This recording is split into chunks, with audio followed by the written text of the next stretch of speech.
Hello बच्चों, कैसे हो? आई होप अच्छे होगे। आज हम आपके लिए मानचित्रण, इससे संबंधित कुछ जानकारी लेके आए हैं। मानचित्र आपने देखा होगा। मानचित्र होता क्या है? देखिए, हम सब पृथ्वी पर रहते हैं, आपको पता है। इसलिए पूरी पृथ्वी को हम एक साथ नहीं देख सकते। इसलिए हमने पृथ्वी से मिलती जुलती आकृति का ग्लोब बनाया। ग्लोब पर हम विश्व के सभी महाद्वीप और महासागर दिखाए जाते हैं, ठीक है, जो हम एक साथ नहीं देख सकते, इसलिए ग्लोब से हम विश्व का मानचित्र तैयार करते हैं। क्या तैयार करते हैं? जो ग्लोब होता है वो गोल होता है, पृथ्वी का ही एक प्रतिरूप होता है। लेकिन मानचित्र क्या होता है? सामान्य रूप से पृथ्वी या उसके किसी भाग पर का चपटी सतह मतलब समतल, बिल्कुल समान अनुपात में प्रदर्शन मानचित्र कहलाता है। तो ग्लोब से हम विश्व का तैयार करते हैं। क्या तैयार करते हैं? विश्व का मानचित्र तैयार करते हैं, जिसको इंग्लिश में मैप बोलते हैं और हिंदी में नक्शा बोलते हैं, ठीक है। अब अगला प्रश्न है, मानचित्र से हम पूरी दुनिया को क्या करते हैं? देख सकते हैं। कैसे देख सकते हैं पूरी दुनिया को? हम ग्लोब में हम पूरी दुनिया को एक साथ नहीं देख सकते ना, तो मानचित्र में हम पूरी दुनिया को एक साथ देख सकते हैं। अगला प्रश्न है, पर्वत, पहाड़, मैदान, नदी, महासागर आदि को दर्शाने वाले मानचित्र को कहा जाता है, ठीक है। अब मानचित्र कई प्रकार के होते हैं, ठीक है। इनमें से कुछ को हम नीचे बताते हैं आपको, जो खास होते हैं उनको बताते हैं। जैसे पृथ्वी के प्राकृतिक स्वरूप, जैसे पर्वत, पहाड़, मैदान, नदी, महासागर आदि को दिखाने वाले मानचित्रों को हम कहते हैं भौतिक मानचित्र। क्या कहते हैं हम? अब ये भौतिक मानचित्र, जिसमें आप पर्वत देखेंगे, पठार देखेंगे, मैदान देखेंगे, नदी देखेंगे, महासागर देखेंगे, उनको हम लोग कहते हैं भौतिक मानचित्र। क्या कहते हैं? भौतिक मानचित्र।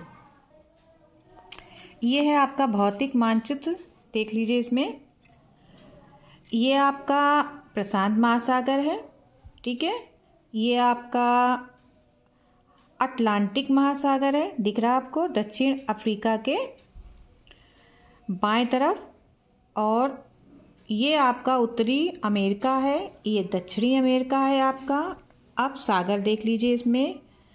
फिर आगे आपका हिंद महासागर, और हमने अक्षांश रेखाएं बताई थी। देखिए, ये आपकी भूमध्य रेखा है, ठीक है। ये आपकी भूमध्य रेखा है, ये आपकी कर्क रेखा है, ठीक है।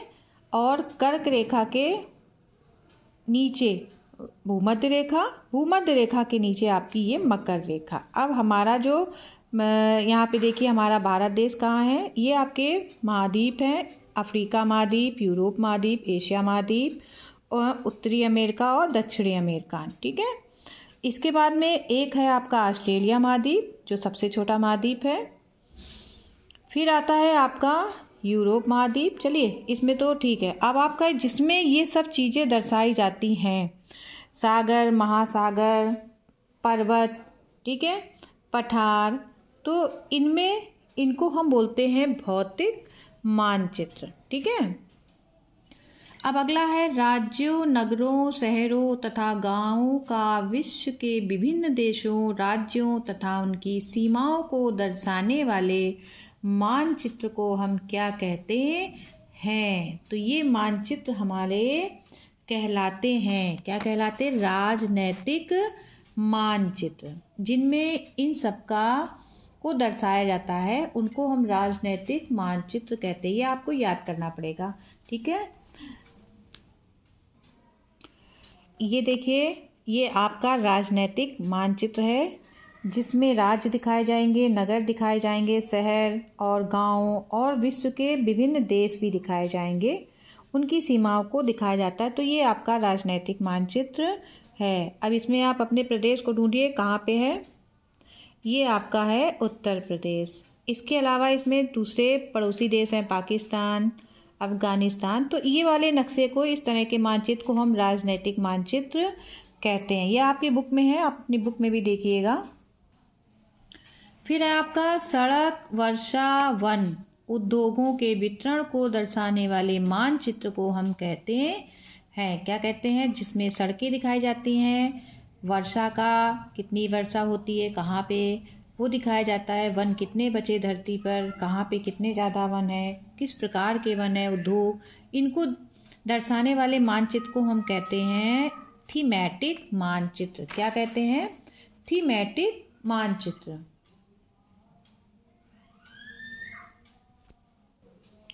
ये देखिए, ये है आपका थीमेटिक मानचित्र। इसमें आपको समझ में आएगा, ये प्राकृतिक वनस्पति इसमें दिखा रहे हैं और इसमें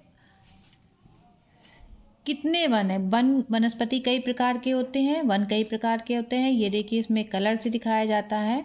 तो इस तरह के वन आपका यहाँ संकेतक दिए रहते हैं आपका है, और यहाँ पे ये आपकी दिशा दी रहती है, ऊपर की तरफ आपकी उत्तर दिशा है।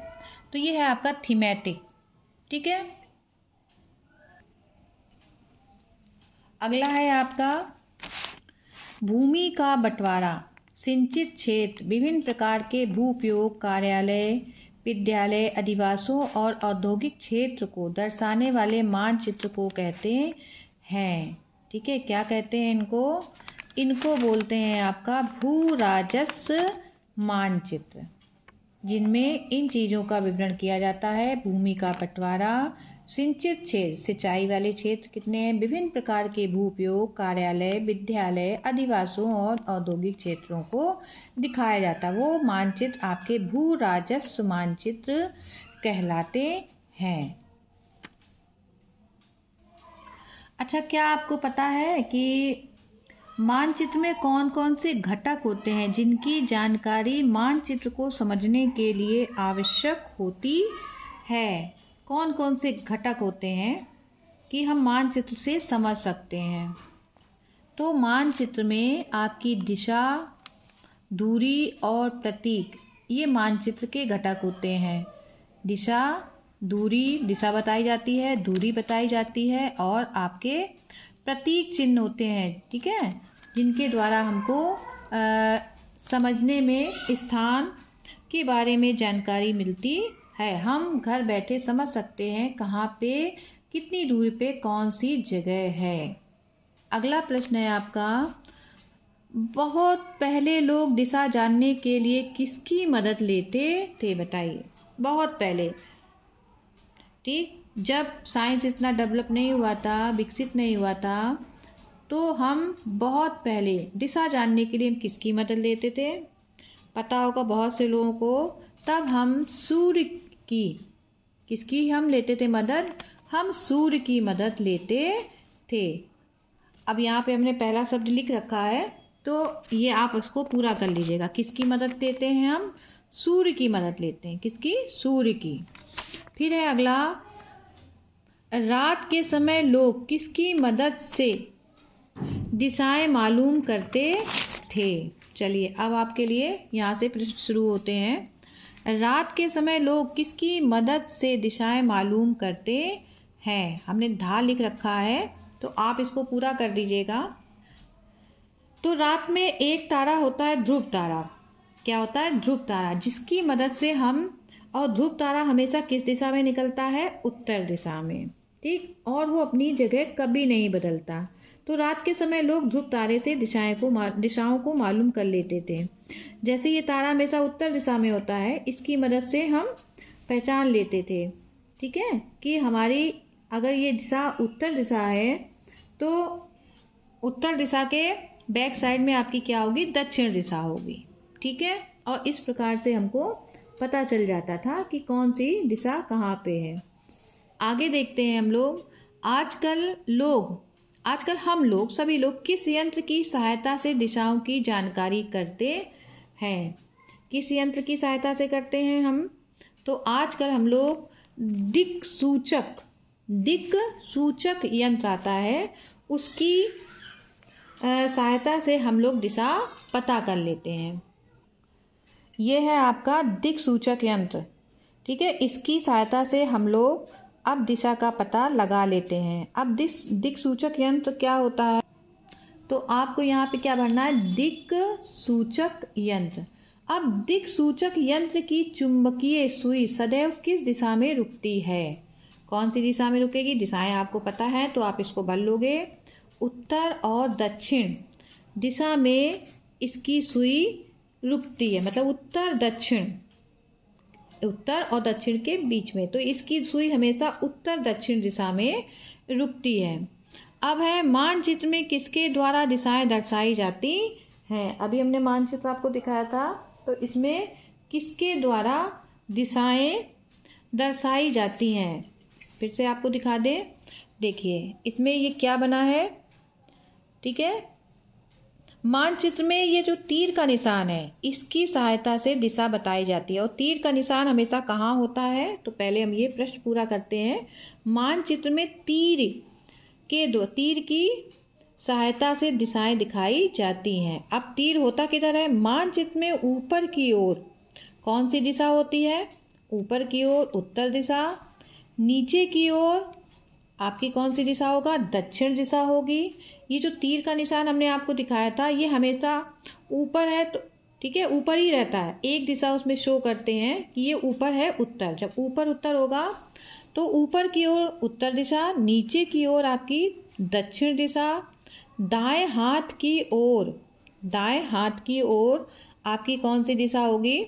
बताइए।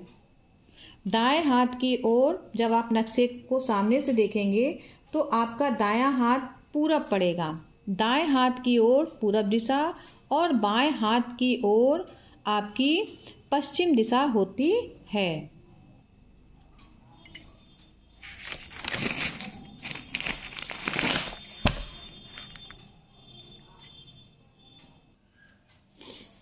चलिए हम आपको ये दिखाते हैं कि नक्शे में जो रूढ़ प्रतीक होते हैं उनके मतलब क्या होते हैं। इस तरह का चिन्ह बना है तो मतलब बड़ी लाइन है, ये रेलवे लाइन। इस तरह का चिन्ह बना है तो ये आपकी मीटर लाइन है। और ये इस तरह का चिन्ह है तो ये आपकी हो गई रेलवे स्टेशन, ठीक। फिर आपकी इस तरह की लाइनों को सड़क दिखाई जाती है। सड़कें दो तरह की हैं आपकी, ये पक्की सड़क है और ये कच्ची सड़क। फिर इसमें दिखाते हैं हम सीमाएं अंतर्राष्ट्रीय सीमा होती है आपकी, राज्यीय सीमा होती है और जिले की सीमा। तो इस तरह से ये चटक काले रंग से है, बीच में बिंदी है, ठीक है। तो ये आपकी हो गई अंतर्राष्ट्रीय सीमा। इसको ये थोड़ी मोटी ज़्यादा है, ये थोड़ी पतली है और इनको छोटा करके किया गया है, तो ये आपकी राज्य की सीमा है। और ये आपकी देखिए डैश डैश थोड़ा सा लाइनें बनी है, बट ये आपकी ज़िले की सीमा है। फिर है आपका नदी है, ये नदी का रूढ़ प्रतीक है। ये आपका कुएं का रूढ़ प्रतीक है। ये आपका तालाब है। ये आपकी नहर है। क्या ये आपकी नहर है? और ये आपका पुल है।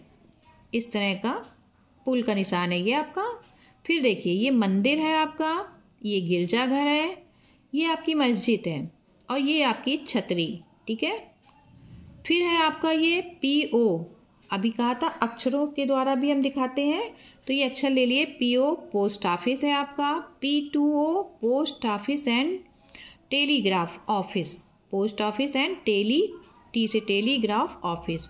फिर है आपका PS पुलिस स्टेशन। फिर ये इस तरह के जो चिन्ह दिखाए गए हैं, देखिए ये आपकी बस्ती है, लाल रंग से इस तरह से बस्ती, ठीक। और ये आपके कब्रिस्तान, ये कब्रिस्तान का चिन्ह है। फिर आपका ये देखिए क्या है,